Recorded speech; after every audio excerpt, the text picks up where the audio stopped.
Assalamualaikum warahmatullahi wabarakatuh. Bismillah, alhamdulillah, wassalatu wassalamu ala sayyidina Muhammadin Rasulillah, Muhammad ibn Abdillah, wa ala alihi wa sahbihi wa mawalah. Asyhadu an la ilaha illallah wahdahu la syarika lah, wa asyhadu anna sayyidina wa maulana Muhammadan abduhu wa rasuluhu la nabiyya ba'dah, wa la hawla wa la quwwata illa billah. Amma ba'd, ashabul fadilah, para ulama, para alim, para kiai, para ustaz, para gus, segenap pengurus MWJ NU Kecamatan Tunjang yang mudah-mudahan senantiasa dirahmati oleh Allah Subhanahu wa taala. Para bapak, para ibu yang kami hormati, puji syukur kita haturkan kepada Allah Subhanahu wa taala. Shalawat serta salam mudah-mudahan senantiasa tercurahkan kepada junjungan kita Nabi Agung Nabi besar Muhammad sallallahu alaihi wasallam. Tema kita pada pagi hari ini adalah tentang tasawuf aswaja. Ini kita berat, tapi mudah-mudahan bisa disampaikan dengan sederhana, bisa disampaikan dengan bahasa-bahasa yang bisa kita pahami bersama. Para bapak, para ibu, dan yang kau hormati, saya diberi waktu berapa menit? Jam 7 ya? Para bapak, para ibu yang kau hormati, tasawuf itu pengertiannya banyak sekali disampaikan oleh para ulama, satu sama lain memberikan pengertian yang berbeda-beda tentang apa itu tasawuf.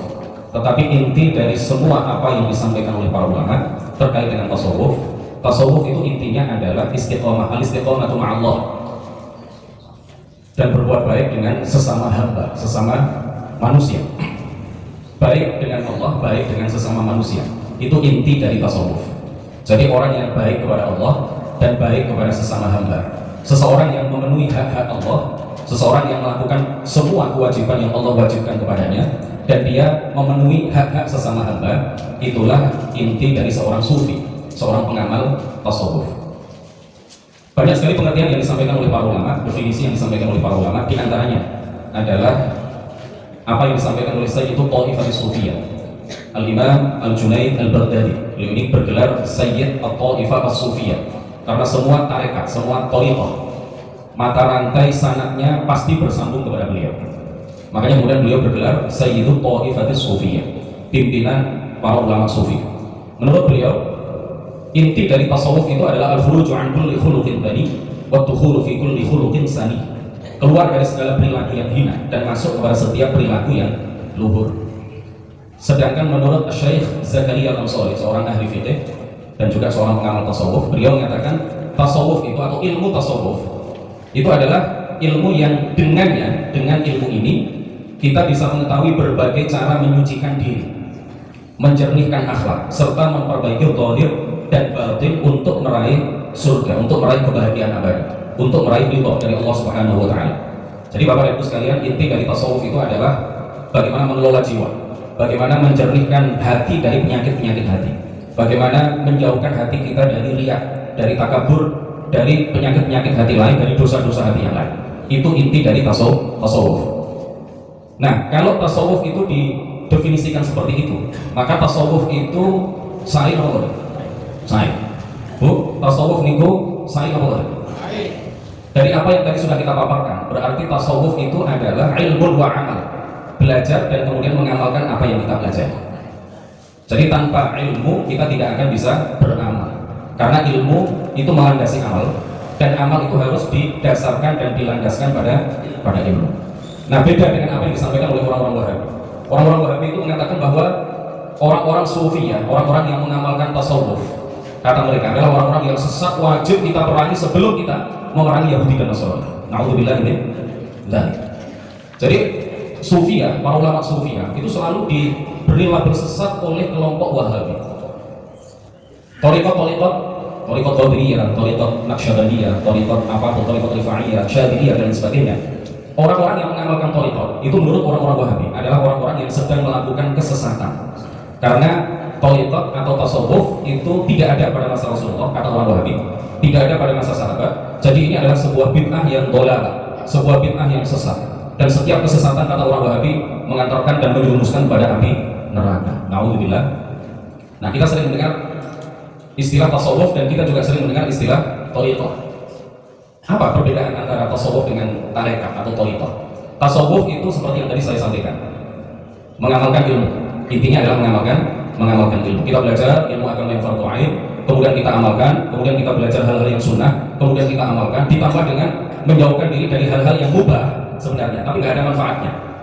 Kemudian zuhud terhadap dunia, terhadap gemerlapnya dunia. Boleh kaya, tetapi hati kita tidak boleh bumantung terhadap dunia, tidak boleh terpaut, tidak boleh selalu memikirkan harta yang kita miliki. Nah itu inti dari ajaran tasawuf. Nah sedangkan thariqah, tarekat itu adalah metode atau jalan yang ditempuh oleh seseorang dengan bimbingan seorang guru yang disebut sebagai mursyid. Jalan atau metode atau cara yang dilakukan atau ditempuh oleh seseorang dengan bimbingan seorang mursyid untuk mencapai apa yang tadi sudah kita sampaikan, untuk mencapai inti dari tasawuf, yaitu mengamalkan ilmu agama dan melakukan semua kewajiban, meninggalkan hal-hal yang diharamkan, memperbanyak hal-hal yang sunnah, meninggalkan hal-hal mubah yang tidak ada manfaatnya, dan seterusnya dan seterusnya. Nah itu kaitan antara thariqah dengan tasawuf. Jadi tarekat itu jalan. Karena tarekat ini jalan, maka jalan yang ditempuh itu berbeda-beda. Intinya sama, tujuannya sama, ingin mencapai derajat sebagai sufi, sebagai wali, sebagai orang yang bertakwa, sebagai orang yang mengamalkan ilmu. Tetapi jalan yang ditempuh oleh berbagai komunitas umat Islam yang disebut dengan thariqah itu berbeda-beda. Ada thariqah yang disebut dengan qadiriyah, zikirnya sekian kali, ba'da maghrib sekian kali, ba'da isya sekian kali, ba'da subuh sekian kali, kemudian ditambah dengan amalan-amalan lain. Ada tarekat atau thariqah rifa'iyah, kemudian ada thariqah syadhiliyah dan lain sebagainya. Mbah Bisri, pendiri dan pengasuh Pondok Pesantren Tenanyar, Rois Am kedua, karena Mbah Hashim itu Rois Akbar, ya. Rois Am yang pertama itu Kiai Abdul Wahab Hasbullah, Rois Am yang kedua adalah Kiai Bisri Syansuri. Beliau tidak mengikuti thariqah tertentu, beliau tidak mengamalkan thariqah apapun, thariqah dalam istilah yang kita kenal di masyarakat. Beliau bukan pengamal thariqah Naqsyabandiyah, bukan pengamal thariqah Syadhiliyah, bukan pengamal thariqah yang tersebar, yang masyhur di kalangan masyarakat, tetapi beliau mengatakan thariqati at-ta'allum wa ta'lim. Thariqah saya itu belajar dan mengajarkan ilmu agama. Beliau istiqomah, sesibuk apapun kalau hari Selasa, sesibuk apapun, karena beliau adalah seorang politisi, beliau adalah anggota DPR, pernah juga menjadi anggota MPR. Di samping beliau adalah ulama yang faqih, yang ahli fikih, tetapi beliau juga adalah seorang pejabat, beliau adalah seorang politisi. Sesibuk apapun aktivitas beliau, kalau hari Selasa, ba'da zuhur sekitar jam 1, beliau selalu berada dan istiqomah sekian puluh tahun mengajar, punya rutinan di Masjid Jami' Tenanyar. Itulah kata beliau, thariqah saya itu yang mengajari. Jadi saya tidak mengamalkan wirid-wirid tertentu yang digariskan di dalam thariqah tertentu, tetapi thariqah saya ingin usul kepada Allah itu dengan cara belajar dan mengajarkan ilmu agama. Nah ini caranya berbeda-beda, tetapi intinya sama, ingin menjadi wali, ingin menjadi orang bertakwa, ingin menjadi wali, ingin menjadi seorang sufi. Nah hukum mengikuti tarekat, Bapak dan Ibu sekalian, ini kalau menurut, kan ada sebagian orang yang mengatakan wajib, kalau sudah mencapai umur sekian wajib masuk thariqah, kalau nggak masuk thariqah berdosa. Nah coba kita lihat, kita cermati apa yang disampaikan oleh para ulama fikih mazhab Syafi'i. Mereka mengatakan diantaranya adalah Syekh Ibnu Hajar Al-Haytami.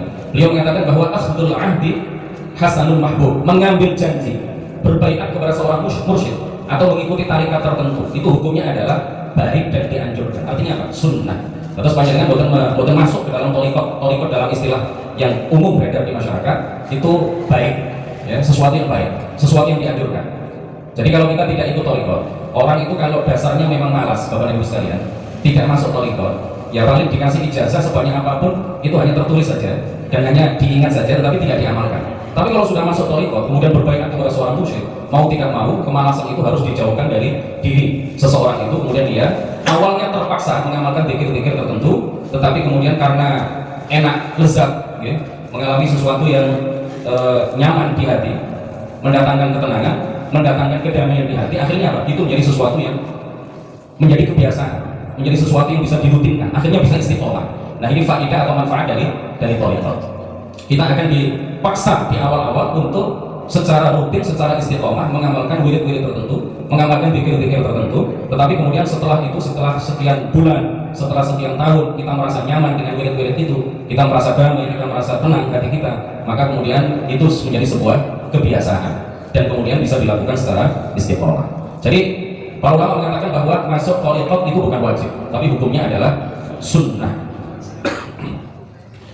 Bapak dan Ibu sekalian, yang paling penting untuk kita sampaikan ketika kita membahas masalah thariqah. Ada sebagian orang itu yang sibuk melakukan hal-hal yang disunnahkan, tetapi kemudian meninggalkan hal-hal yang diwajibkan. Ini terbalik. Mestinya kan yang wajib diprioritaskan. Kalau kita masih ada waktu, baru kemudian kita melakukan hal-hal yang sunnah. Yang terbaik adalah yang wajib dilakukan, yang sunnah juga dilakukan. Tetapi kalau kita tidak mampu, paling tidak yang wajib kita lakukan, yang sunnah kadang dilakukan, kadang tidak, atau tidak dilakukan sama sekali juga tidak masalah. Nah, yang terbalik, yang tidak baik itu ada sebagian kalangan itu yang mementingkan hal-hal yang sunnah, kemudian mengabaikan hal-hal yang wajib. Bapak Ibu, di antara kewajiban yang wajib kita lakukan adalah belajar ilmu agama. Jadi tahap paling awal, jalan paling awal yang harus kita tempuh untuk mencapai derajat sebagai orang yang bertakwa, atau lebih dari itu untuk mencapai derajat sebagai seorang wali atau seorang sufi, maka jalan pertama, tahap pertama yang wajib kita tempuh adalah belajar ilmu agama. Kita harus ingat, belajar ilmu agama. Tanpa belajar ilmu agama, seseorang tidak akan bisa mengamalkan tasawuf dengan benar. Tanpa belajar ilmu agama, seseorang tidak akan menjadi orang yang bertakwa. Tanpa belajar ilmu agama, seseorang tidak akan mencapai derajat sebagai wali atau sebagai sufi. Ya. Nah, ilmu agama itu secara umum terbagi menjadi dua. Ada ilmu agama yang fardu ain, dan ada ilmu agama yang hukum mempelajarinya adalah fardu kifayah. Ada ilmu agama yang wajib dipelajari oleh setiap individu muslim. Tidak bisa diwakilkan. Tidak bisa diwakilkan. Misal aku bagian kerja, Bu, sambil bagian belajar, nggak bisa. Kalau ilmu agama yang fardu ain ini, baik ayah maupun ibu, orang tua maupun anak, asalkan seseorang itu sudah balik, maka dia wajib mempelajari ilmu agama yang fardu ain. Nggak boleh, nak sampai si mondok nanti boleh kalau perdalam ilmu agama. Misal aku bagian kerja, aku bagian kerja, ibu bagian masak, rumah bagian dapur, sekali belajar nggak apa-apa, nggak bisa. Jadi kalau ilmu agama yang bagian pertama ini, ilmu agama yang fardu ain, siapapun dia, apapun jabatannya, rakyat jelata ataukah pejabat pemerintahan, ketua RT ataukah rakyat biasa, takmir masjid atau bukan, ketua ormas atau bukan, pengurus NU atau bukan pengurus NU, laki-laki ataupun perempuan, dimanapun dia berada, wajib mempelajari ilmu agama yang fardu ain. Nah, bagian ilmu agama yang kedua adalah ilmu agama yang fardu kifayah.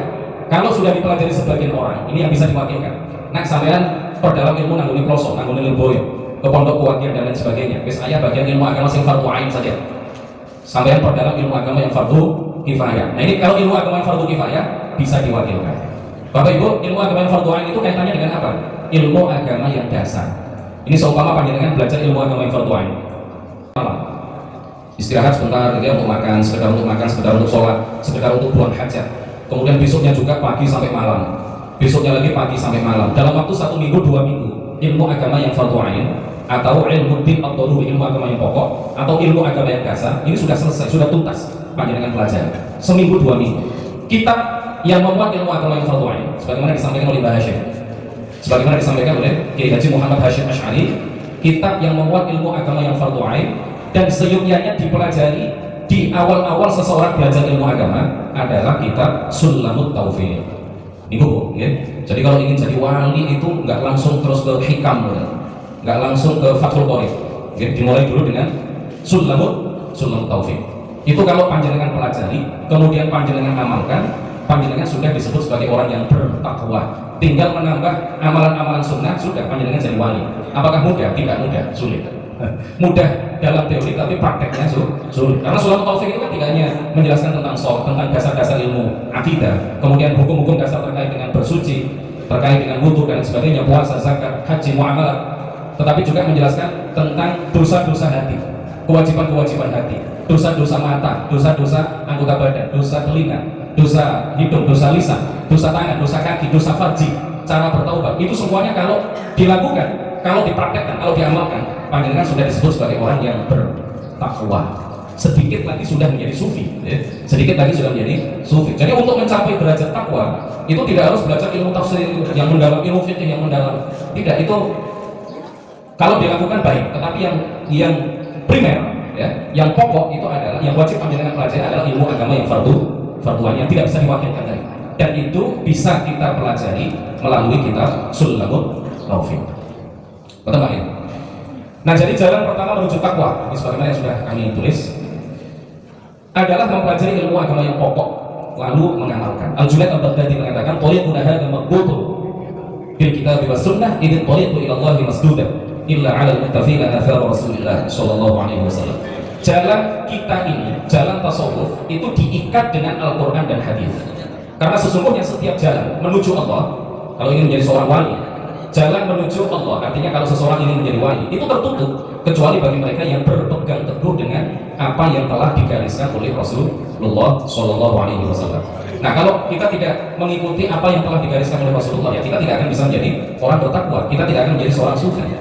Nah, sebagaimana tadi sudah kami sampaikan, tahap paling awal untuk mencapai itu adalah belajar ilmu agama yang minimal, yang fardu ain. Kalau ditambah yang fardu kifayah, sangat baik. Tapi kalau yang fardu kifayah dipelajari, yang fardu ain tidak dipelajari, ya, ini yang terbalik. Ya. Ini yang terbalik.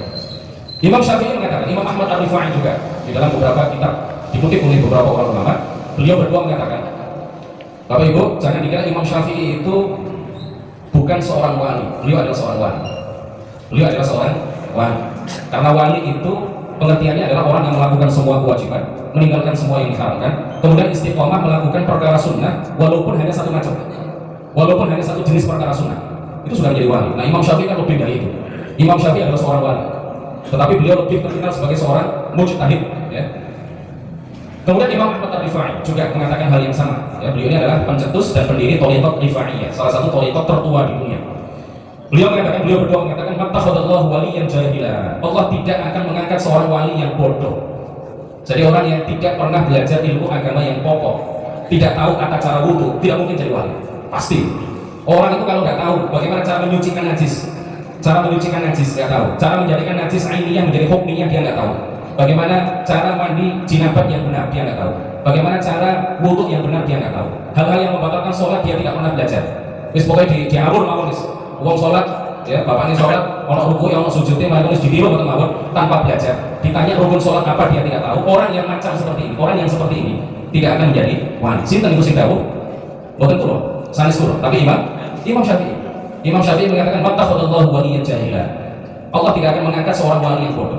Terus wali itu tidak harus mencapai derajat mustahil, mboten kata Imam Syafi'i, minimal belajar sulam taufik, ya. Kitab-kitab itu mboten nanti dipelajari, pokoknya khusus sulam taufik misalnya. Kemudian setelah itu diamalkan, semua isi kitab sulam taufik dari awal sampai akhir diamalkan. Kemudian memperbanyak dan istiqomah, bukan memperbanyak, istiqomah melakukan perkara sunnah walaupun satu macam, itu sudah menjadi wali.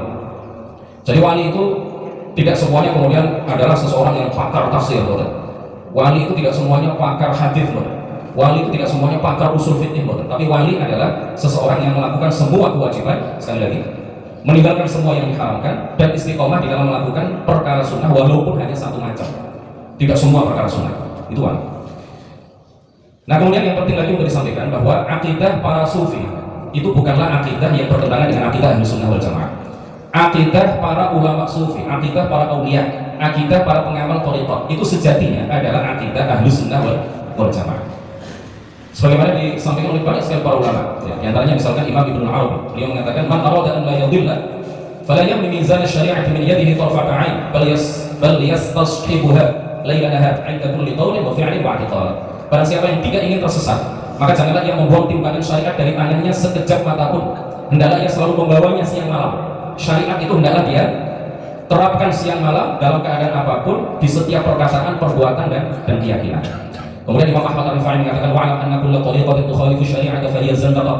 Ketahuilah bahwa setiap tariqat yang menyalahi syariat adalah kesesatan atau kekufuran. Ini yang mengatakan adalah mereka para ulama sufi yang jadi teladan orang-orang yang mengamalkan tariqat pada masa sekarang. Jadi inti dari akidah para sufi itu tiada lain adalah akidah Ahlus Sunnah wal Jamaah.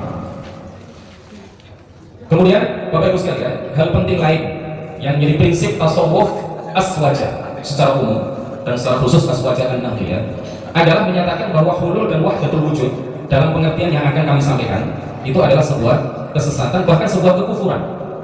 Kita harus samakan dulu persepsinya, ya. Kita harus samakan dulu definisinya. Karena hulul dan wahdatul wujud itu didefinisikan dengan definisi yang berbeda-beda. Nah, hulul dan wahdatul wujud yang merupakan kesesatan dan bahkan kekufuran itu adalah keyakinan. Ini dua keyakinan, ya, bukan satu keyakinan yang menjadi satu paket, bukan. Tapi ini adalah dua keyakinan. Hulul itu keyakinan yang menyatakan bahwa Allah itu menempati orang-orang tertentu yang sudah mencapai derajat tertentu. Jadi di dalam akidah hulul diyakini bahwa Allah menempati, masuk ke dalam tubuh, ke dalam diri orang-orang tertentu yang sudah mencapai derajat tertentu. sudah mencapai derajat tinggi, levelnya sudah bukan seperti orang awam, tapi udah luar biasa, itu akan ditempati tubuhnya oleh Allah.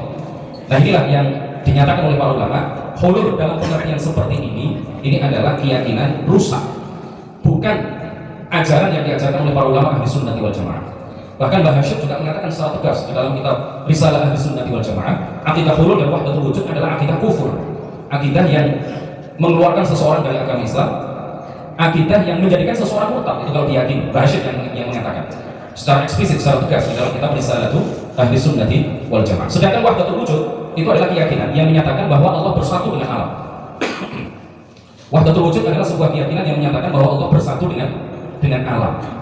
Allah adalah alam, alam adalah Allah. Aku adalah Allah, engkau adalah Allah, laptop ini adalah Allah, kata mereka yang meyakini wahdatul wujud.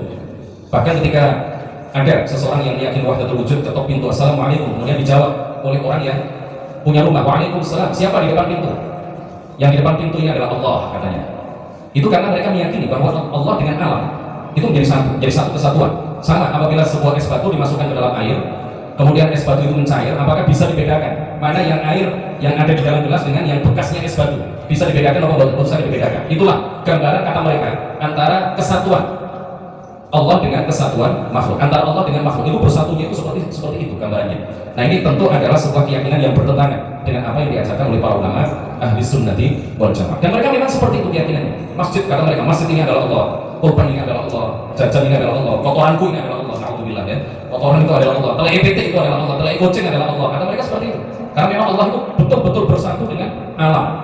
Dan kita semuanya ini adalah bagian-bagian dari alam. Itu artinya Allah bersatu dengan kita semuanya.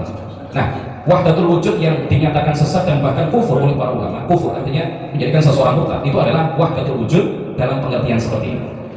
Bapak Ibu sekalian, kadang-kadang orang menyebut-nyebut wahdatul wujud tapi dalam pengertian yang lain. Jadi kita tidak bahas ya. Kita tidak bahas.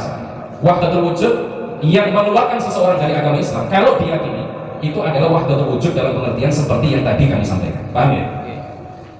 Nah, kenapa hulul dan wahdatul wujud ini adalah keyakinan yang bertentangan dengan apa yang disampaikan oleh para ulama? Karena di antara ciri khas akidah ahli sunnah wal jamaah adalah meyakini bahwa Allah berbeda dengan segala sesuatu. Allah tidak membutuhkan kepada segala sesuatu. Allah berbeda dengan segala sesuatu.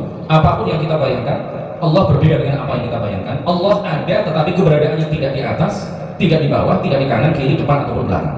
Allah ada, tetapi keberadaannya tidak di langit. Allah ada, tetapi keberadaannya tidak di suatu tempat. Allah ada, tetapi keberadaannya tidak butuh kepada tempat, tidak butuh kepada arah. Gusti Allah itu wonten, tapi kawontenannya Gusti Allah betul butuh panggilan. Nah terus, ini betul saya diteruskan. Memang Gusti Allah itu betul butuh nopo-nopo, betul butuh sopo-sopo, tidak bisa dibayangkan, tidak bisa dikhayalkan. Allah berbeda dengan apa? Allah berbeda dengan apapun, Allah berbeda dengan siapapun. Paham ya? Ayatnya jelas, laisa kamitslihi syai'. Allah berbeda dengan segala sesuatu. Di dalam surat Al-Fatihah ayat 2, surat Al-Fatihah ayat 2 itu bunyinya apa? Alhamdulillahirabbil alamin. Karena bismillahirrahmanirrahim itu adalah bagian dari surat Al-Fatihah, ya. Jadi banyak di MI pun salah itu, kadang-kadang guru MI, gurunya anak saya itu kadang-kadang menyebut, saya tanya, alhamdulillah itu ayat berapa? Ya. Kebetulan guru lari-lari itu di jamaah loh. Sampai yang alhamdulillahirabbil alamin dalam surat Al-Fatihah itu ayat berapa? Ya ayat sudah Ustaz. Wah, ini sing salah kapan itu ya. Banyak orang yang seperti itu. Padahal itu ayat kedua. Jadi bismillahirrahmanirrahim itu adalah ayat pertama dari surat Al-Fatihah. Beda dengan surat Al-Baqarah. Ayat pertama apa? Alif. Nggih, bismillah bukan bagian dari surat Al-Baqarah. Jadi dalam surat Al-Fatihah ayat kedua, alhamdulillahirabbil alamin. Allah secara tegas menyatakan bahwa Allah dengan alam itu dua hal yang berbeda, bukan satu kesatuan. Allah mengatakan Rabb, kemudian setelah itu mengatakan Al-Alamin. Allah itu adalah Tuhan pemilik alam semesta. Allah adalah Tuhan pemilik seluruh makhluk. Ayat ini secara tegas menyatakan bahwa antara Allah dengan makhluk itu dua hal yang berbeda, bukan satu kesatuan. Jadi kalau ada yang menyatakan bahwa Allah dengan alam adalah satu kesatuan, itu berarti bertentangan dengan ayat Alhamdulillahirabbil alamin. Dari ayat 11 surat Asy-Syura, para ulama kemudian mengatakan innallaha la yahullu fi syai' wa la yanhallu minhu syai' wa la yahullu fihi syai' laisa kamitslihi syai'. Sesungguhnya Allah tidaklah bertempat pada sesuatu, tidak terpisah darinya sesuatu, tidak menyatu dengannya sesuatu. Allah tidak serupa dengan segala sesuatu.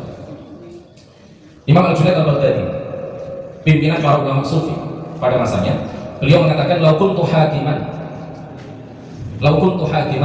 laqata'tu ra'sa kulli man yaqul la mawjuda illallah. Seandainya aku adalah seorang penguasa, misalnya aku penggal setiap orang yang mengatakan la mawjuda illallah, yang paham maknanya, ya, yang meyakini makna dari la mawjuda illallah, kemudian dia meyakini wahdatul wujud. Ini yang kemudian kata beliau, kata siapa? Imam Junaid al-Junaid al-Baghdadi, saya seandainya jadi penguasa, maka saya pasti akan memenggal kepala setiap orang yang meyakini wahdatul wujud, gitu maksudnya, ya. Jadi kalau orang berpikir dengan la mawjuda illallah tapi nggak tahu maknanya, nggak tahu arti yang sebenarnya, tidak tahu arti yang dimana kalimat itu dulunya diucapkan pertama kali oleh orang yang mengucapkannya, dia tidak tahu makna yang asli dulu. Kemudian dia meyakini bahwa saya berpikir dengan la mawjuda illallah itu dengan makna bahwa Allah itu adalah maha kuasa atas segala sesuatu, saya adalah makhluk yang lemah, yang kuasa itu adalah Allah, ya tidak kafir. Kalau seperti itu bukan kafir. Tetapi kalau ada seseorang yang dengan kalimat itu kemudian dia meyakini wahdatul wujud, karena memang kalimatnya jelas, la mawjuda illallah, tidak ada yang ada kecuali Allah, ini kan wahdatul wujud, arti sebenarnya. Maka ini menurut beliau, dan ini dikutip oleh seorang ulama besar dalam mazhab Syafi'i, Syekh Abdul Wahab Asy-Sya'rani, di dalam Al-Yawaqit wal Jawahir, beliau mengatakan, Al-Junaid al-Baghdadi mengatakan, seandainya aku jadi penguasa, maka aku akan menghukum mati setiap orang yang meyakini wahdatul wujud. Ini yang mengatakan ulama besar, wali besar, yang mengutip perkataan beliau juga seorang ulama besar, seorang wali juga, yaitu Syekh Abdul Wahab Asy-Sya'rani. Pengarang Al-Mizan Al-Kubra, ya, kitab yang sangat terkenal di Indonesia. Kemudian Imam Al-Junaid juga mengatakan kepada Al-Hallaj, laqad fatahta fil islami thaghran la yasudduha illa rasul. Engkau wahai Al-Hallaj, Al-Hallaj itu terkenal sebagai seorang tokoh yang memunculkan pro dan kontra, seorang tokoh yang memantik polemik dari masa ke masa sampai sekarang, ya, yang meyakini bahwa dirinya bersatu dengan Allah. Dia mengatakan anal haqqu, aku ini adalah Allah. Al-Hallaj sama persis dengan Syekh Siti Jenar. Ini oleh Al-Junaid dikatakan kepada dia, laqad fatahta fil islami thaghran la yasudduha illa rasul. Engkau telah membuka celah, engkau telah membuka lubang dalam Islam yang tidak akan tertutup kecuali dengan kepalamu. Artinya apa? Ini firasat. Ini adalah firasat yang Allah ilhamkan kepada Al-Junaid al-Baghdadi, bahwa Al-Hallaj kalau tidak bertaubat dari keyakinannya itu, maka dia akan dihukum mati oleh khalifah. Nah, ini beliau mengatakan, Al-Junaid mengatakan kepada Al-Hallaj, engkau telah membuka lubang dalam Islam dan tidak akan bisa ditutupi lubang itu kecuali dengan kepalamu. Itu artinya engkau kalau tidak mau bertobat dari akidah hulul, akidah wahdatul wujud, maka engkau akan dihukum mati. Dan betul, dia dihukum mati. Dan tidak ada dihukum mati. Al-Hallaj itu tidak hanya dihukum mati, tapi lebih dari itu, untuk memberikan efek jerah kepada orang-orang ketika itu supaya tidak meyakini keyakinan yang sama dengan apa yang diyakini oleh Al-Hallaj. Dia tidak hanya dihukum mati, tapi dia juga apa istilahnya, kayak Yesus dulu, disalib, kemudian dipenggal kepalanya, setelah dibakar. Ini hukuman yang luar biasa. Setelah dibakar, abunya itu kemudian dilemparkan, dibuang ke laut di Irak yang bernama Laut Dijlah, ya, Laut Dijlah.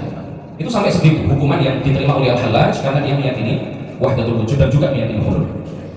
As-Suyuti, Bapak Ibu sekalian, nanti kebiarin ya, Imam As-Suyuti, ya, terkenal sekali, salah satu ulama paling populer di dunia, termasuk juga di berbagai pesantren di Indonesia. Kitab-kitab karangan beliau menyebar di berbagai pesantren di Indonesia.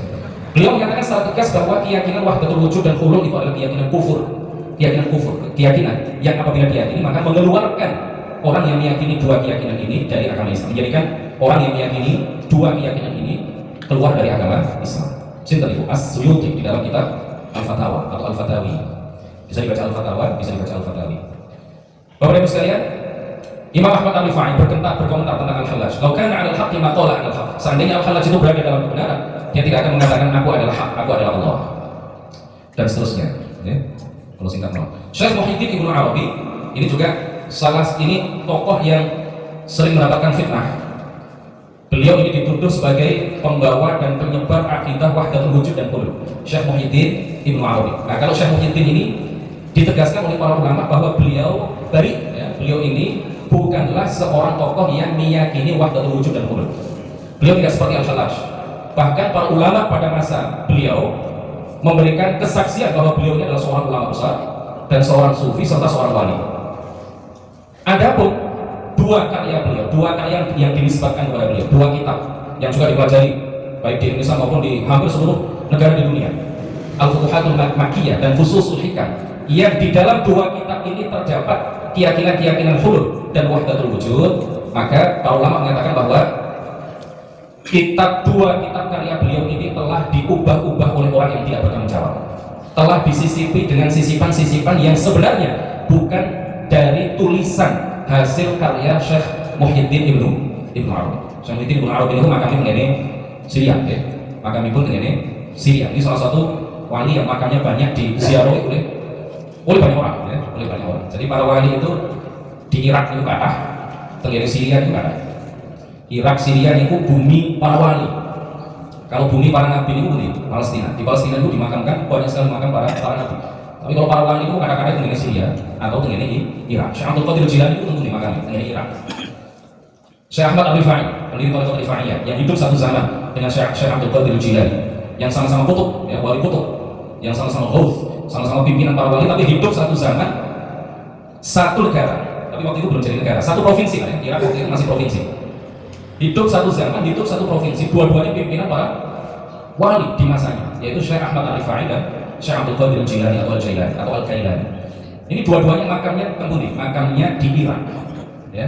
Tapi sekarang sebagian daerah Irak dan sebagian daerah Syria itu dikuasai oleh ISIS, ya, dikuasai oleh orang-orang Wahabi ekstrim yang menamakan diri mereka sebagai ISIS atau ISIS.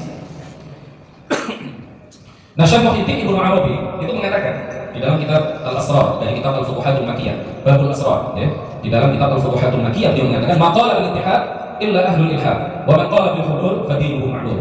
Tidak akan meyakini wahdatul wujud kecuali orang-orang ateis, orang-orang yang tidak percaya adanya Tuhan. Dan barang siapa yang meyakini hulul, maka agamanya rusak, maka dia murtad, keluar dari agama Islam. Di makalah yang ada di hadapan panjenengan, di situ ditulis bahwa, dan ada bukti-buktinya, ada kutipan-kutipan dari para ulama yang menyatakan bahwa kitab Fususul Hikam dan kitab Al-Futuhatul Makkiyah, yang dua-duanya adalah dua kitab yang dinisbatkan sebagai karangan dari Syekh Muhyiddin Ibnu Arabi. Dan kalau kita lihat sekarang cetakan-cetakan yang beredar, di situ banyak sekali kalimat-kalimat yang mengandung makna wahdatul wujud dan hulul. Padahal Syekh Muhyiddin ini adalah orang yang tidak meyakini dua keyakinan ini dengan kesaksian para ulama ketika itu. Nah, ternyata setelah diteliti oleh para ulama besar, diantaranya adalah Syekh Abdul Wahab Asy-Sy'arani, kemudian juga Imam Badruddin Ibnu Jamaah, bahwa dua kitab ini ternyata disisipi dengan atau disusupi atau disisipkan di dalamnya sisipan-sisipan palsu yang bukan merupakan tulisan dari Syekh Muhyiddin Ibnu Arabi. Ini Badruddin Ibnu Jamaah kemudian Abdul Wahab Asy-Sy'arani itu memastikan, menggaransi, menjamin bahwa akidah wahdatul wujud dan hulul yang terdapat di dalam dua kitab ini dan beredar sekarang termasuk di Indonesia dan sudah diterjemahkan di dalam bahasa Indonesia. Dua ulama besar ini memastikan bahwa setiap keterangan yang memuat wahdatul wujud dan hulul di dalam dua kitab itu adalah sisipan palsu yang bukan ditulis, yang tidak ditulis oleh pengarangnya, yaitu Syekh Muhyiddin Ibnu Arabi. Nanti panjenengan lihat sendiri ya di makalah panjenengan itu. Kalau saya baca satu persatu nanti terlalu lama. Kemudian yang penting lagi apa ya? Nah, ini sebagian orang itu begini. Ini terakhir mungkin. Setelah itu kita tanya jawab. Kalau ada pertanyaan, yang ada pertanyaan ya betul masalah. Berarti satu paham atau betul paham biasa. Insya Allah saya pertama ya. Paham. Terakhir, kadang begini. Sebagian kalangan yang kata mereka sudah mencapai derajat yang tinggi itu kemudian tidak mau sholat. Kemudian ketika diajak sholat, mereka mengatakan sholat itu kan syariat. Aku ini tingkatanku itu ndukuri syariat. Aku ini ahli batin. Sampai itu masih ahli dohir. Gitu. Ini kata-kata seperti ini populer di sebagian kalangan.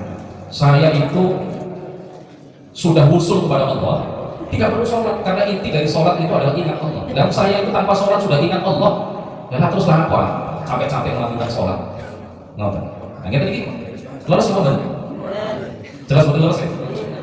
Imam Ahmad Ar-Rifai, seorang sufi sejati, seorang wali sejati yang tingkatannya luar biasa. Tapi perlu kita jelaskan, Bapak dan Ibu sekalian, perlu kita luruskan. Ada sebagian orang yang mengatakan bahwa pimpinan para wali seluruh dunia secara mutlak, mulai dari awal sampai hari kiamat adalah Syekh Abdul Qadir Jilani. Ngerti ya? Sebagian orang yakin seperti ini. Ya, ini perlu kita luruskan bahwa pimpinan para wali secara mutlak itu adalah sahabat Abu Bakar. Ya? Makanya di dalam kitab Hilyatul Auliya, ya, ini pengarangnya ingin menyampaikan, ingin menjelaskan mana sufi yang hakikiyun, mana ulama sufi yang betul-betul sufi, dan mana orang-orang yang hanya mengaku sufi. Kemudian di dalam kitab Hilyatul Auliya itu disebutkan biografi para wali. Yang pertama disebutkan biografinya adalah sahabat Abu Bakar, karena memang sahabat Abu Bakar adalah Sultanul Auliya al-Itlaq, sedangkan Syekh Abdul Qadir Jilani adalah Sultanul Auliya fi asrihi, pimpinan para wali pada masanya. Itu Syekh Abdul Qadir Jilani. Nah, kebetulan yang terkenal di Indonesia adalah Syekh Abdul Qadir Al-Jilani atau Al-Jailani. Tetapi panjenengan perlu tahu bahwa pimpinan para wali secara mutlak adalah sahabat Abu Bakar As-Siddiq radhiyallahu anhu. Para wali setelah sahabat Abu Bakar, sebanyak apapun karomahnya, tidak akan bisa mencapai derajat sahabat Abu Bakar di dalam kewalian. Apa salah kalau kita mengatakan Syekh Abdul Qadir itu adalah Sultanul Auliya? Betul salah ya. Tetapi perlu didudukkan persoalannya bahwa yang dimaksud Sultanul Auliya ketika kita menyebut Syekh Abdul Qadir adalah pimpinan, yang dimaksud adalah pimpinan para wali pada masanya, dan masa-masa setelahnya mungkin kita nggak tahu. Adakah orang-orang sekarang yang derajat kewalian lebih tinggi daripada Syekh Abdul Qadir? Mungkin ada dan mungkin tidak ada. Ya, ketika Syekh Abdul Qadir hidup, ya, ketika itu maka tidak ada lagi orang setelahnya yang mencapai derajat kewalian setinggi beliau, mungkin. Tapi kita nggak tahu. Ya. Atau mungkin ada. Di puncak ini mungkin ada orang yang level kewaliannya lebih tinggi daripada Syekh Abdul Qadir, tetapi tidak ketahuannya nanti setelah meninggal. Mungkin ya. Karena wali itu, Bapak Ibu sekalian, banyak wali itu yang tidak mengetahui bahwa dirinya wali kecuali menjelang kematian. Banyak wali yang tidak tahu bahwa dirinya wali kecuali menjelang kematian. Menjelang kematian akan didatangi oleh malaikat pembawa rahmat, diberi kabar gembira, absyir bini'amillahi ya waliyallah. Akan datang malaikat menjelang kedatangan malaikat Israel, akan datang malaikat lain yang kemudian membawa kabar gembira kepada orang ini, dan dia mengatakan, terimalah kabar gembira dari Allah, wahai wali Allah. Dia akan disebut sebagai wali Allah. Saat itulah dia tahu, oh alhamdulillah, saya ternyata adalah seorang wali. Tapi sebelum itu, ya, banyak para wali itu yang tidak mengetahui bahwa dirinya adalah wali. Makanya para wali itu rata-rata mutawadhi, ya, rata-rata semakin tinggi derajat kewalian, maka semakin rendah hati, semakin takut kepada Allah, semakin takut jangan-jangan Allah tidak menerima kebaikan-kebaikan yang saya lakukan. Makanya kemudian saya tidak berhenti melakukan kebaikan. Jangan-jangan ibadah yang saya lakukan ini tidak diterima oleh Allah. Makanya saya tidak pernah putus untuk melakukan ibadah. Mau tak wali itu? Tidak seperti sebagian orang, habis umroh, habis haji itu sudah kebukan pahala, kemudian prai gak lapor-lapor, gak sholat, prai aku sholat terus, aku kebukan ganjaran, mari umroh, mari haji. Nah ini jelas betul wali nih. Nanti prai ibadah itu berarti betul wali. Wali beneran bukan nanti prai ibadah. Masih harus haji pengen 40 itu masih tetap ibadah, bukan nanti prai. Karena itu tadi antara khauf dan roja, tetap berharap pahala dan ridho dari Allah, tapi juga di waktu yang sama khauf, takut jangan-jangan ibadah yang saya lakukan ini tidak diterima oleh Allah Subhanahu wa taala. Nah, tidak ada ahli dharir, ahli batin itu enggak ada. Karena tarikat atau tasawuf itu harus berlandaskan syariat seperti yang tadi sudah kami sampaikan. Ini ada beberapa makalah dari para ulama yang bisa kalian dengan baca sendiri kan ya. Sudah ada harokatnya kan ya? Saya di bawah insyaallah. Jelas ya? Jelas. Dia mengatakan mungkin boten kedawan. Ya. Ngapun tengah kedawan baru saja di cendek normal ya. Kalau terlalu panjang nggak bisa dipendekkan. Kalau dirasa terlalu pendek bisa dipanjangkan lagi. Kalau terus saja, tapi boten lagi ya. Nggak boleh lama-lama musim pandemi ini. Mudah-mudahan tidak ada yang jadi tersangka dalam kerumunan kita di masjid ini. Seperti yang terjadi di Jakarta. Insyaallah pertemuan kita ini membawa barokah bagi kita semuanya, turun rahmat kepada kita semuanya. Tadi kita menyebut nama-nama wali, ya, kita menyebut nama-nama ulama. Kata para ulama, bidzikri sholihin tatanazzalur rahmah. Dengan menyebut nama-nama orang-orang soleh, maka turun rahmat dari Allah Subhanahu wa taala. Mudah-mudahan kita semuanya mendapatkan rahmat dari Allah Subhanahu wa taala. Maka seketik mungkin manfaat, mungkin padat sedikit, mudah-mudahan doa sing sepuh mawon. Sing sepuh mawon sing doa. Doa akhiri. Wassalamualaikum warahmatullahi wabarakatuh. Assalamualaikum warahmatullahi wabarakatuh.